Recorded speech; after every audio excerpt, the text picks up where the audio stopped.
Well, we're talking with Adam Sartain today. He is a man of many talents. He's a producer, an actor, a voice actor, impressionist, and a singer. And Yes.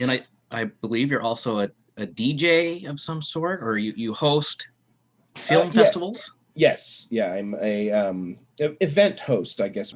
Yeah, a man of many talents and many Yes. hats. Can you tell us a little bit about yourself, how you got your start in entertainment? I've always been drawn to entertainment, just in general. Ever since I was very little, I would watch movies, Disney movies especially, and just mimic the voices I heard on the screen. I would perform in little talent shows at my elementary school, et cetera, et cetera. And I really started thinking about performing as a profession about 5 years ago, around this time. And it'll be 5 years this August when I officially moved to LA to begin a career as an actor and voice actor. I did go to college for music. I have a degree in music performance. And tuba is my instrument, so I like to say I have a bachelor's degree in tuba. Yeah. It's my dad's instrument. Yeah, it's a great instrument. And I've just been...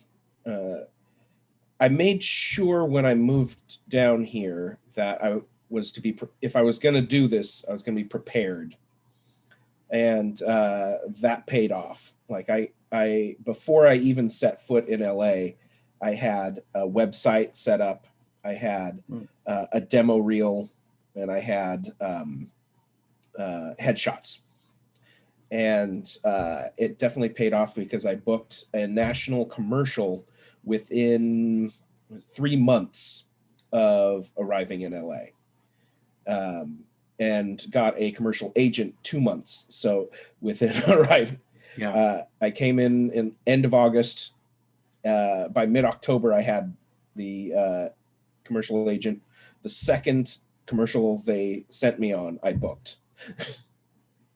So it wasn't anything big, but it was, I was on cable TV all across the country. So is that where you were playing an angel? Yes, a Cupid to be specific. Yes, in an eHarmony commercial. Yes, that was a lot of fun. I didn't make a lot of money from it, and my agent took essentially 40%, 20 plus 20, because they got an extra 20 from it was the rate plus 20%, and then my agent took an additional 20% out of my end of it. So I didn't end up with much, but I didn't care because it was my first ever national commercial. So, and I was non-union. I'm still non-union, but now I am eligible. 2 years ago, I booked an episode, one line in an episode of Adam Ruins Everything, which is a show on True TV, and that got me SAG eligibility. So now I am eligible to join SAG. I was looking over your IMDb a little earlier. Of course, I posted on my Facebook too, on my Instagram, just to show people, because they're interested in a lot of this stuff, and it's something that some people find it just really fascinating. Not just the people who are on screen, but the people who are behind screen. And it seems like there's a place for everybody to fit in. Yes. There are so many jobs in Hollywood that you don't even think about. But when you get there, when you get on set, when you get behind the scenes and you see, all those jobs are absolutely necessary. Because, in Hollywood, they really don't. You think they throw a lot of money around, but they really don't. They don't pay for something unless they need it. Yeah. So now, from what I know about Hollywood, is I hear it's it's not an easy career to get into, that people, not just musicians that are starting out, but they're, starving artists. I mean, are there obstacles you had to overcome to get where you are today? Definitely. And there's a lot of regret. You have to put up with a lot of rejection. There's going to be like 20 no's before you get a yes. Sometimes you get a yes and then 20 no's, and then, but it's random. But there's a lot of no's. And there's the way that everyone says. There's a lot of different paths to getting in to Hollywood. There's the way that everyone says, which is you audition for stuff and hope to find something. And then there's relationships. And it's not that, everyone just hires their friends. It's trust is a big thing in Hollywood. And executive producers, even when it comes to like buying a show and like putting a pilot on TV, there's these executives at the networks, their jobs are on the line. If they pick a bad show, they're fired and they lose their huge, salaries. So they want to make sure that they pick something that they know is going to work. And the same goes for directors with picking actors. They want to know that actor is going to do a good job. Yeah. And if they personally know that actor and personally know that actor is going to do a good job, then they're more likely to pick the person they know. So it's about developing relationships. I've developed a lot of relationships with directors, producers, and a lot of the gigs I've gotten have been through that. A lot of my voiceover, it's even 10 times more about relationships, because there are so many, there may be, 3,000 people that want to get one voiceover job. Yeah. And, how are you going to pick? Yeah. So I do a YouTube series called 1 Minute History, which is each video is 1 minute, and it's you learn a little bit about history. I got that through a producer friend, someone who's a friend of mine. They say, "Hey, you do voiceovers. Do you want to try this?" And they really liked my work on it, and now every time they have a new video, they call me up and say, "Hey, we've got a new video for you." Yeah. So that's perseverance for anybody that, yes, is looking, and be able to accept some rejection and not take it personal and just hone your craft and keep trying. Right. Now, this is paired with do good work as well. If everyone is telling you, "Wow, you are really good," but you're getting some rejections, keep going. If no one is telling you you're very good, and if people are saying, it might not be, then work on your craft, get better. And then people go, "Hey, you're doing much better," then keep going. But like, don't keep going if everyone's saying, "Hey, you're not that, don't quit your day job," kind of thing, Yeah. That's when you work on things and take classes, training, get better, So there's feeling things out. Perseverance for perseverance sake isn't always the answer, but if you have the talent and you've got what you need, and it's not panning out, keep going, because eventually you will get it. I've read there's a book by Jenna Fisher, who played Pam on The Office. She kept at it for about 10 years, almost 10 years, getting little parts here and there, not getting anything. And then finally The Office came along and she was perfect for the part and she got cast. And that's how it works here in Hollywood is, you pay your dues, so they say. And never give up hope, right? Exactly. Never give up hope. I think that's a good leeway into more of what TriumphAnts family is about. We work with a lot of kids. I work with the school district, and I'm a co-founder of a foster support agency. We just got licensed last month. Very exciting. We work with a lot of kids that have some trauma background and history, and sometimes that hope isn't always there. And if they hear one thing, it's down. Or a lot of the kids at the school that are in drama, they might get picked on outside of school, but they feel good in drama.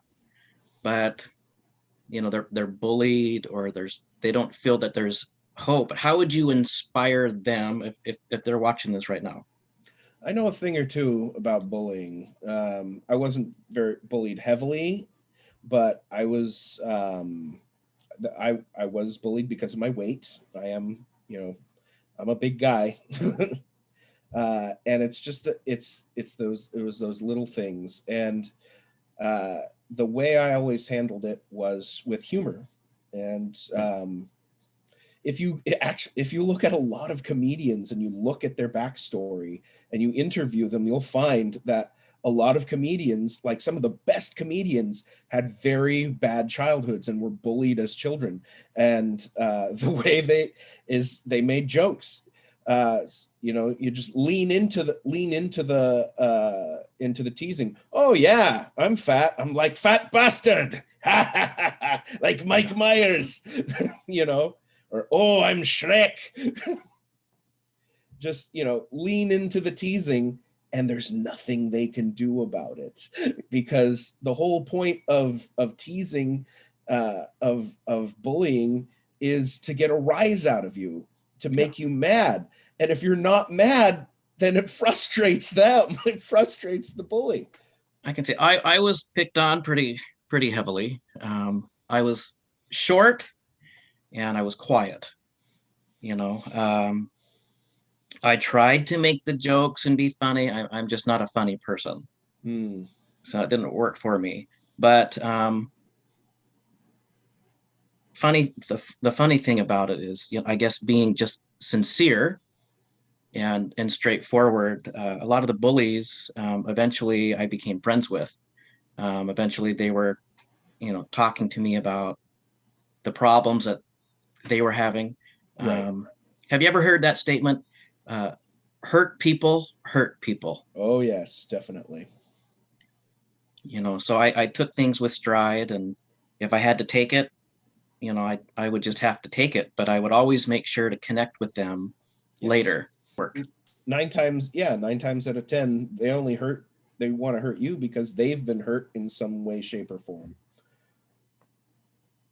Yeah. And obviously that's not the real answer. That's not how they should have handled it, but it can stop with you.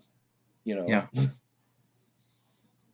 But you hold on to that hope and that perseverance. Yes. And eventually you find that place where you fit in. Yep. I definitely fit into this industry.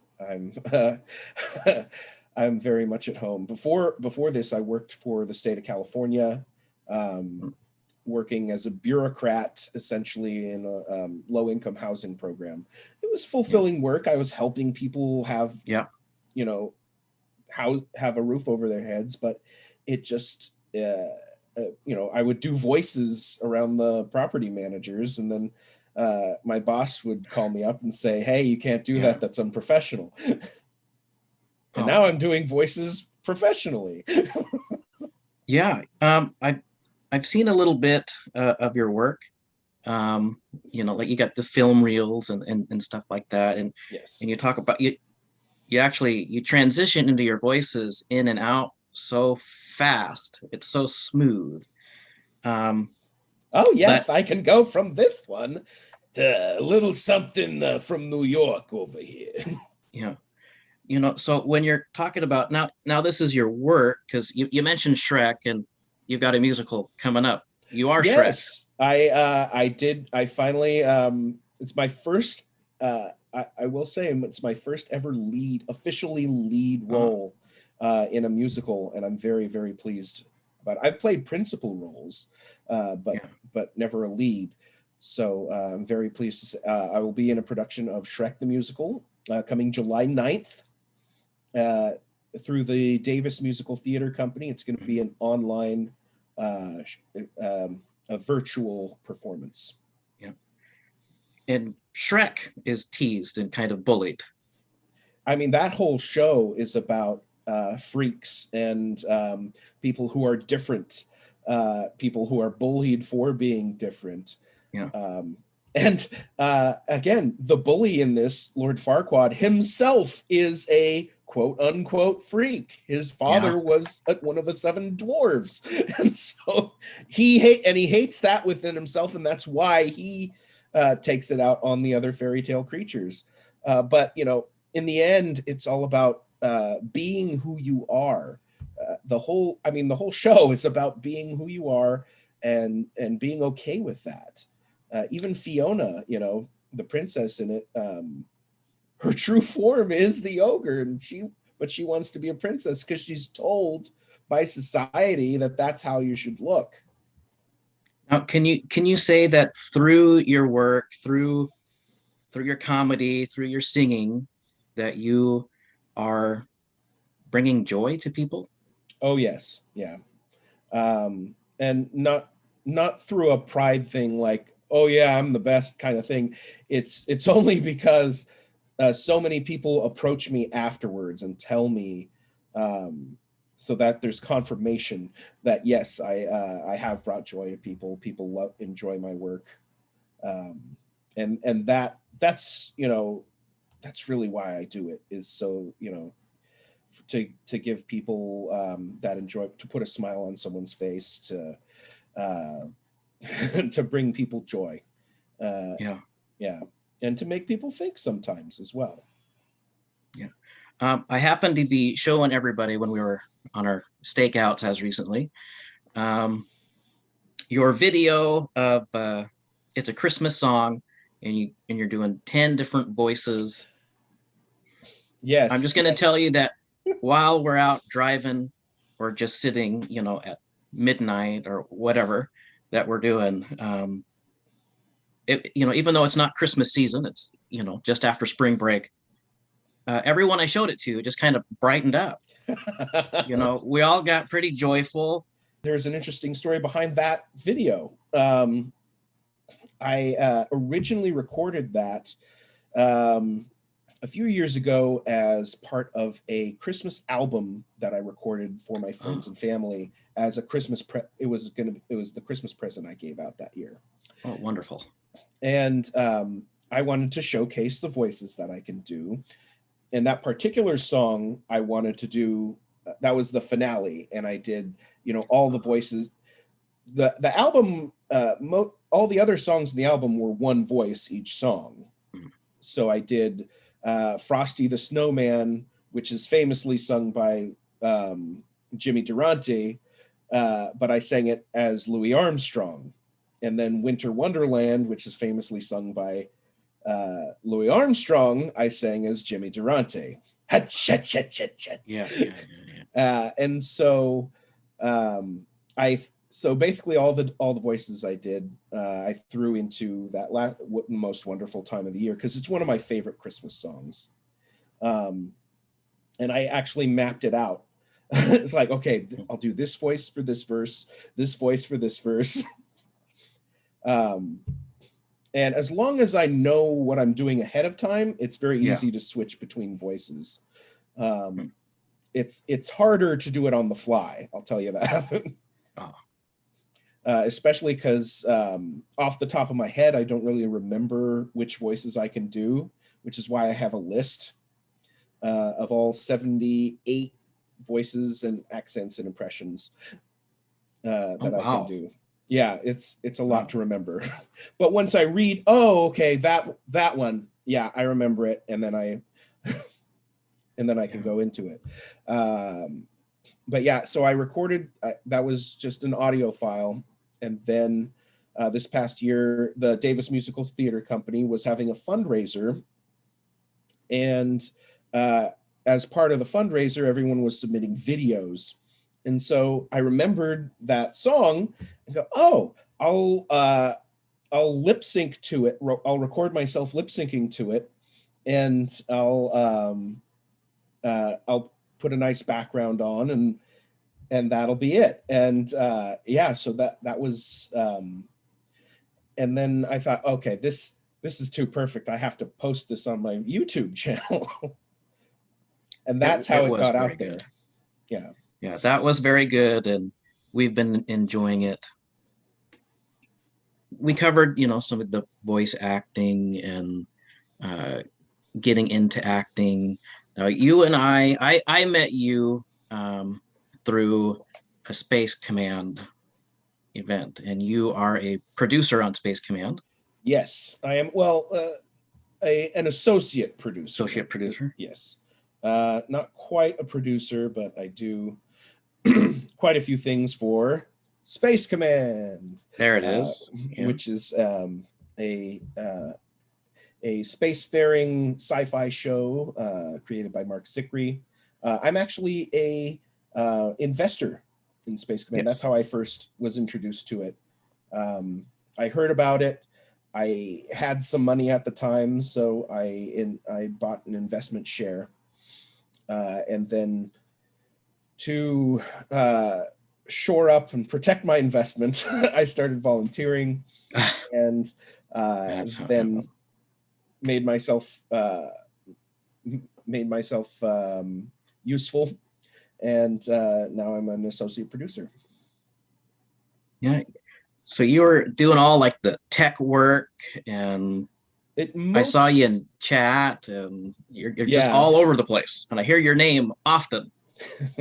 Mostly I'm involved with Kickstarter fulfillment, because we've had a few Kickstarters. We have another one hopefully coming up this week. We have a few snags with Kickstarter right now that we're trying to work out, but if it all goes well, we should be launching on the 16th. On the 16th? Yeah. Very soon. Yeah. I'm also an investor in Space Command. Yeah. I've enjoyed the pilot, all finished and polished up. We are so close to finishing hour 2. Hour 2, yes. Yeah. Which will complete the first quote unquote movie, which our very first Kickstarter. Yeah. We had put it out as a movie, but it's always been envisioned as a series. So episode 1 is the first hour, episode 2 is the second hour of the first. So they're grouped into 2-hour stories. Yeah. Each 1-hour episode is part of a 2-hour story. Now with like Netflix and all these streaming services, when they put these things out in a series, it's just like a really long movie. Yeah. Anyways, and I enjoy it that way. Exactly. Yeah. It's just it's taken a long while. I've done a little bit of help, but to start off with, to get it organized for the visual effects. But I've mostly left that area to focus on Kickstarter fulfillment, because there's thousands of Kickstarter backers that have contributed, I'd say close to $1 million overall. And enough to open a studio. Enough to open a studio. Yes, we have our very own studio in Pico Rivera, which I've been to a couple times. Mostly I do my work from home because it's all online type stuff. Well, you were so lucky to get to go there. Yes. last April, my son and I were supposed to fly down and visit the studio. And then of course that's when all the COVID type stuff happened. Yeah. So we didn't make it. Did you run into any difficulties with the whole COVID situation?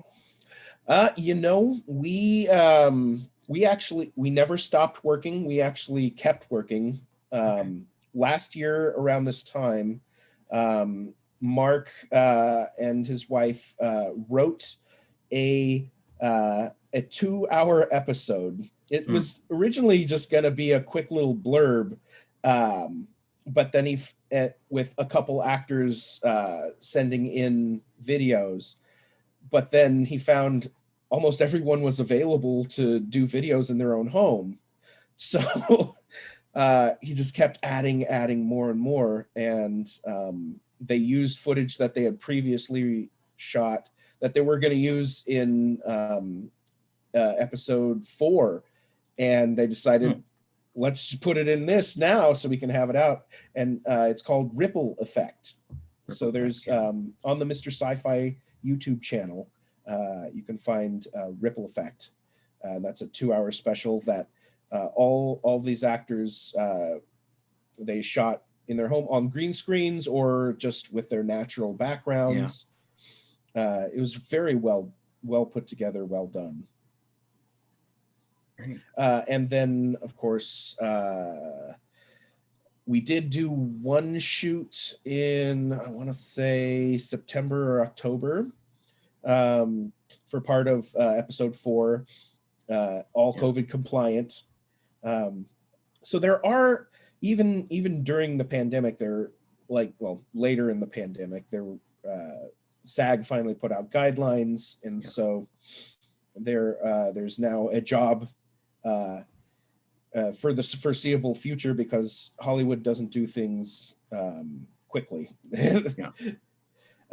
There's now a job for the foreseeable future called the COVID compliance officer, which really? Yes, I'm actually trained in that. Basically, you're just making sure that you set up everything, that there's only one entrance to the work area, to the studio, that people are screened before they come in. You do a temperature check. A lot of studios, it's all about testing. So they're tested beforehand, before they set foot on set. But even then, you do a temperature check. There's everyone has to wear a mask, except actors when they're being filmed. And then they can take off their masks. And so it's it's a big job, and it's paid at the same level as a department head. So like the head of the lighting department, or it's that important to the set, because and the reason, obviously, yes, you want people to be healthy. You don't want anyone to get sick. But again, with Hollywood, it's all about money. And if someone gets sick, that means they can sue you. And so it's a liability issue. And because that's why they pay at that level for the COVID compliance officer, and why this was created, and why all these guidelines are out there. So if you're a COVID compliance officer, does that mean we won't be seeing you act in Space Command? I'm not. I haven't been hired as a COVID compliance officer. I have been trained. Big difference. So will we see you in Space Command? Mark keeps saying that he'll write me a part at some point, but that has not yet happened. But I am confident that once he's inspired properly, I'll be in there eventually.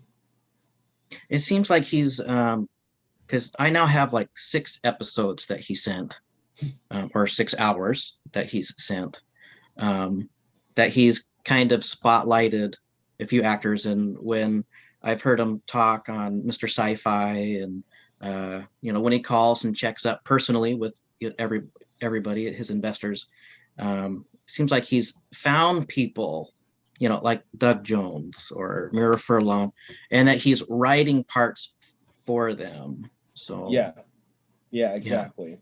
He does that a lot. Well, I mean, Doug Jones, he's known from before. Mira Furlan, rest in peace.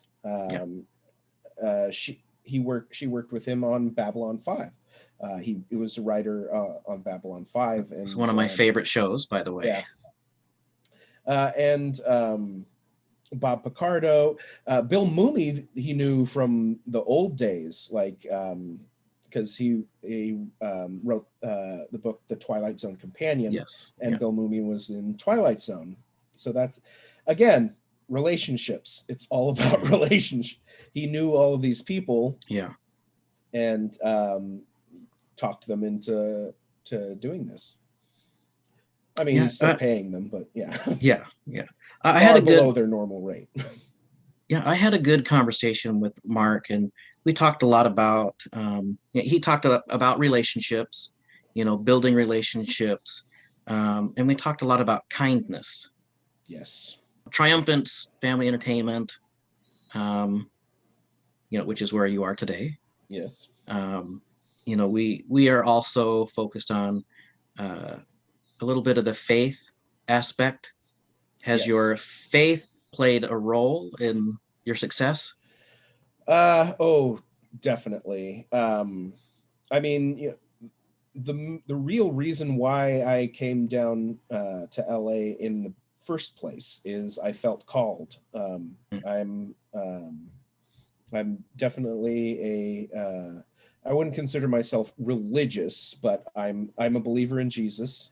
I follow God, and I listen when he tells me to do something. Yeah. It was a big thing to, uproot your life and move to a place, move to a stranger in a strange land, if you will. And so I wanted to be sure that this is what he wanted me to do. And I asked for a sign and was given one. It was prompted by a friend of mine who was a life coach, had just started a life coaching business.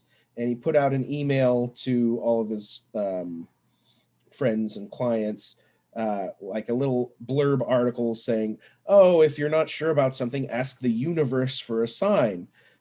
And so I said to myself, I'm not going to ask the universe, the creation, for a sign. I'm going to ask the creator. And so I prayed that if this is what you want me to do, then give me the sign of a white dove, because that's a sign that God gave to Noah, that it was safe to leave the ark.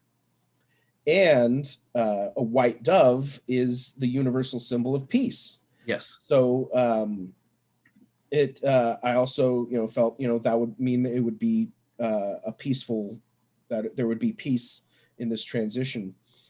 And a week goes by and I completely forget about that prayer. And I'm sitting in my house and just having breakfast, and I see these birds out in my backyard that I've never seen before. And I'm looking at the birds, and my roommate looks at them and says, oh, turtle doves. And then it hit me. And wait, turtle doves? Wait a minute. And then I remembered the sign. And now turtle doves are not white doves, nor are they a symbol of peace, but turtle doves, they're always in pairs. And it's the universal symbol of friendship. There we go. And in that moment, I felt God telling me that it wouldn't be peace. There wouldn't be peace in it, but he would provide me friends. And that word was completely fulfilled every step of the way. Yeah. I've made so many friends, so many incredible friends since I've gotten here. So he's definitely kept his word on that. I've heard some horror stories about Hollywood, but when I've talked with Mark and I've talked with you, and and I hear building relationships, friendships. When I, like I said, listening to your music video brought us joy, even though it's not Christmas, there seems to be a lot of good coming out too. Is that true? There is. And to be real, there are some scary things about Hollywood. There's a lot of, Los Angeles is one of the loneliest cities in the world. And that's just a start. And there's lots of other even far, far worse things that happen. But especially if, especially for women. Yeah. I've known people that have been kidnapped. Well, not people. I've known people that have told me they've known people that have been kidnapped. But still, it happens. It's scary. But if you surround yourself with people, you get to know people, you make a network of Yeah. support, it makes it a lot easier to traverse. Is it any worse than where I am here in Washington? I helped rescue a girl being trafficked from minors. Um, and my sister, she's a social worker, and she works at rescuing traffic, victims. And is it the horror story? I know a lot of people that are of faith. They don't want their kids to go into entertainment. Don't do it. Don't go there. Is there any reason they shouldn't, especially if they feel called? Well, if you truly feel called to entertainment, you definitely need to go, because there is a need for actors and of faith, for people in the entertainment business that are of faith, and just because there's so much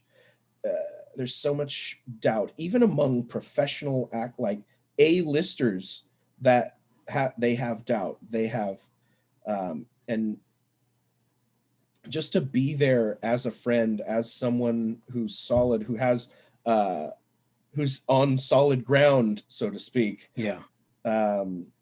That's the reason I feel I've been called, is to be someone that can be there for these actors, for these people.